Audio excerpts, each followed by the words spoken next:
Clearpay app not working. Hey everybody, welcome back to our YouTube channel. Without any further delay, let us get started.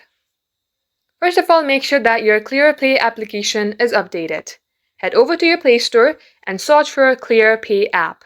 If it shows update, then tap on update. In case you see open, leave that as it is and head over to your settings. At this page, scroll below until you see Apps option. Tap onto Apps and search for Clearpay. For instance, if this is your Clearpay application, under App Info page, scroll below until you see Storage and clear the data. Before that, make sure that you remember your credentials, then tap on Delete. Now come back and see if this fixes your problem. If it's still not working for you, then try uninstalling that application entirely and reinstall it again. Get logged into your account and that will definitely fix your problem. Thanks for watching the video till the very end. If it had helped you in any ways, then do like and subscribe.